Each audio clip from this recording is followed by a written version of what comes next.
ফরিদপুরের চরভদ্রাসন ও ঢাকার দোহার উপজেলার মধ্যবর্তী নয়াবাড়ি হাজীগঞ্জ আন্তঃজেলা ফেরিঘাটটি প্রতি বছর সরকারের কোষাগারে বিপুল রাজস্ব যোগ করে।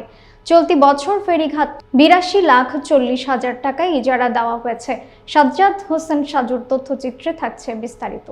তবে অভিযোগ রয়েছে, চরভদ্রাসন উপজেলার ৪ ইউনিয়নের চেয়ারম্যানরা ঘাটটির কার্যকারিতা নস্যাৎ করতে উঠে পড়ে লেগেছেন।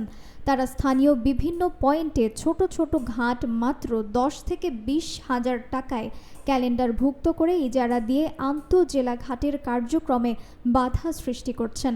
এতে ঘাট ইজারাদাররা ক্ষতির সম্মুখীন হচ্ছেন এবং ভবিষ্যতে কেউ আর টেন্ডার করতে আগ্রহী হবেন না, ফলে সরকার রাজস্ব হারাতে পারে।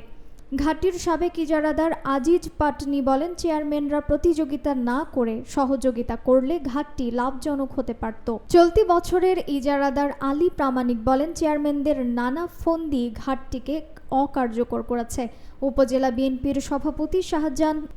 বিএনপির সভাপতি শাহজাহান শিকদার জানান, আগে প্রশাসন ঘাট ইজারাদারদের সহায়তা করত, এখন আর সেই পরিবেশ নেই।